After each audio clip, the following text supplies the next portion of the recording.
August 2025. Google quietly lets go of 200 contractors. Their task, shaping the next generation of AI, training Gemini to be more human. Sounds important, right? But when the dust settles, these workers are gone and their role, forgotten. Writers, teachers, PhDs, the official reason, project scaling down. The official clarification, these employees work for Global Logic, not Google. Did you catch the sleight of hand? It doesn't deny their work. It denies the relationship. Their labor entered Google's product. Their names entered Google's exit file. Task delivered. Identity disowned. 2 accounting entries. Never consolidated. That's the grammar of outsourcing. And it's the same grammar your company uses for the people with the different colored badges, the people who can't attend the all hands, the people whose laptops are reclaimed the day the project ends. Outsourcing isn't just another employment model. It's a system designed to separate responsibility from protection. And that's where the real risk lies for the workers and for you. You work for company A, you're paid by company B, you add value to company C, and when something goes wrong, no one can answer the question, who is accountable for me? 3 profiles on this assembly line. Each pays with their career for the system's flexibility. Profile 1, the core worker who isn't core. You do the same job, often harder, more specialized than the core team. Google's AI evaluators needed advanced degrees. Their judgment shaped a product used by billions. Your code ships in the core release. Your reports train the model. Your output is the system's competitive advantage. But when it matters most, when the stakes are high, you're treated like you don't exist in the system. Jaguar Land Rover outsourced its entire IT operations to Tata, saved 10%. Then, September 2025, a supplier failure halted every production line. The cars stopped. The contractors, they were someone else's problem. Your labor goes on the system's income statement. Your rights stay on the vendor's balance sheet. But here's the twist. When things go wrong, who takes the fall? Who's responsible? Is it the vendor or is it you? That's a question no one wants to answer. And the answer is coming. Stay with me. The two never meet. Profile 2, the supply chain node. You don't work for the famous brand. You work for the vendor of the vendor. But when the breach happens, your name is on the leak. Volvo North America's HR data spilled via Miliodata, an outsourced partner. Volvo's statement, our internal systems were not compromised. True, the compromised system belonged to someone else.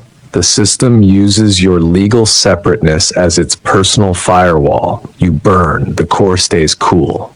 Worse, Volvo offered credit monitoring to its employees. Miliodata's exposed contractors. They were Miliodata's problem. Same risk exposure. Zero risk hedge.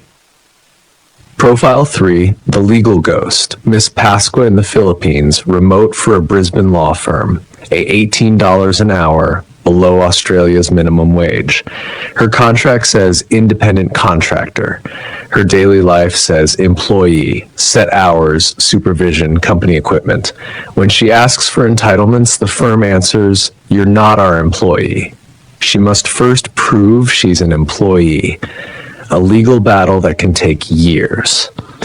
The system spends a few dollars on contract templates. You spend months of your life buying back rights you should already have. Here's the diagnostic. 4 questions. Every outsourced role is priced on these. 1. Attribution split. Who gets your output? Who pays you? Same legal entity or 2 different ones? The wider the gap, the harder it is to find the person who owns your problem. 2. Protection explicitness. Is there a written duty of care toward you? Not "we value our partners," PR fluff, actual contractual language. If it's not written, your protection account balance is 0. 3. Substitution cost transfer. When they replace you with an algorithm, who pays your severance? Your retraining, your exit. If the cost stays with you or your vendor, you're not an asset. You're an expense line item. 4. Grievance channel depth. How many legal entities do you have to climb to reach the person who actually decided to hire you? 1, 3, a maze. Each layer is a firewall. You're on the outside of all of them. Now the formula: severance index equals attribution split, substitution transfer, FAR, protection, TAS 1 hair channel depth.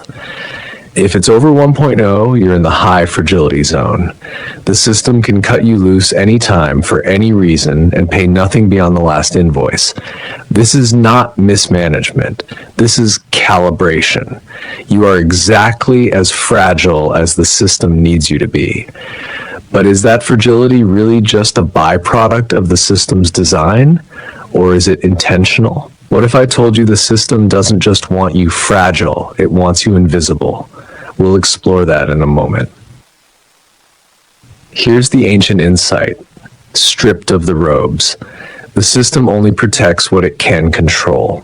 Formal employees give hostages: family, pension, career, reputation.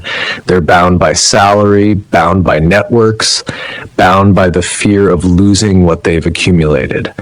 They are, from the system's view, controllable. Outsourced workers give nothing.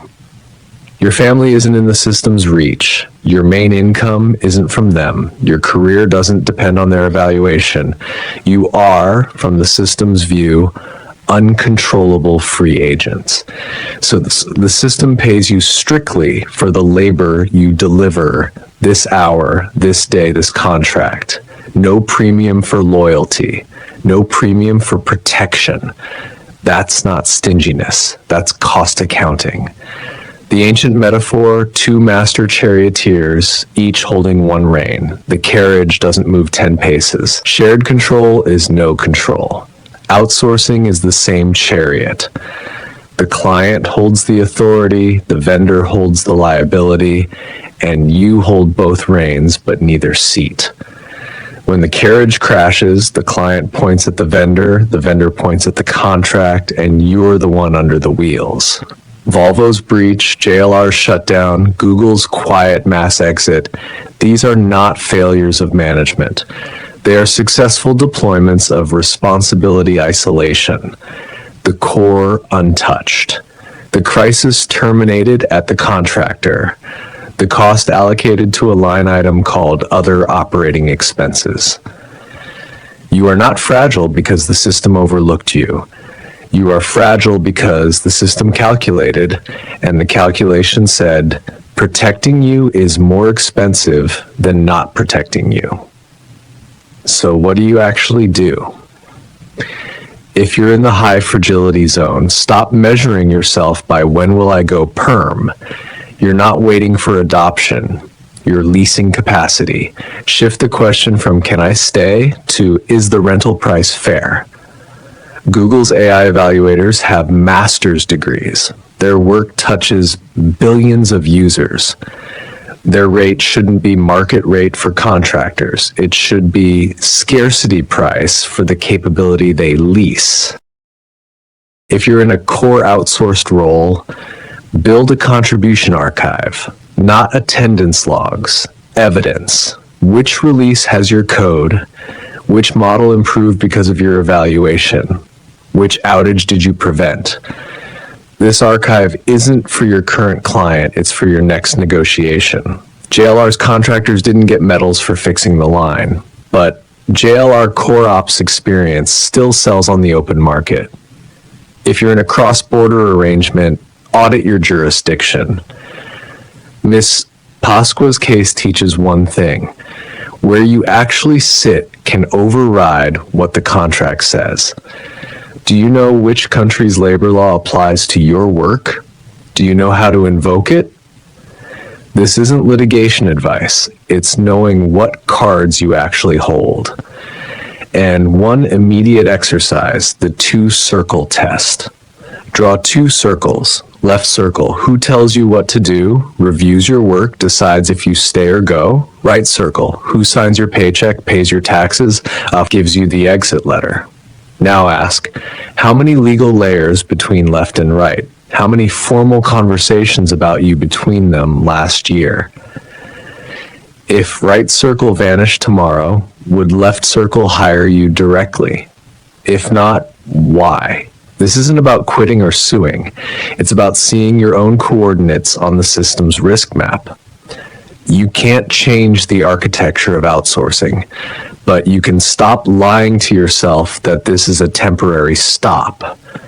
This is the actual transaction. Treat it like one. The system outsources not because it can't find qualified employees. It outsources because it never wanted those functions to be protected assets in the first place. Your placement outside the wall is design, not performance feedback. No matter how many fires you extinguish, how many releases you ship, how many evaluations you run, the line between contractor and employee is not drawn in merit. It's drawn in control. You can be angry, but anger doesn't change the accounting. And what if I told you that anger is exactly what the system is counting on? Because once you stop being angry, you stop fighting. The system wins. But the question is, how can you turn that around? Let's dive into the next part. Employees are fixed assets. Depreciated, maintained, impaired, tested. Contractors are operating expenses, incurred, consumed, written off. Fixed assets need board approval to dispose.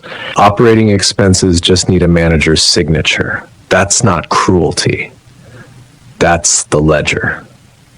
And once you see this ledger, one question becomes unavoidable. If outsourced roles are the fragile nodes deliberately placed outside the protection perimeter, what about the functions that never stay in one place? The work that migrates from vendor to vendor, country to country, contract to contract, the risk that never dies, just circulates forever along the organizational edge. That's not an accident. That's the system's circulatory system for liability. We'll open that circuit next time.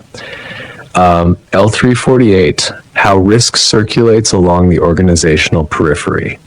Because the core is always safe. Unsafe is what keeps moving.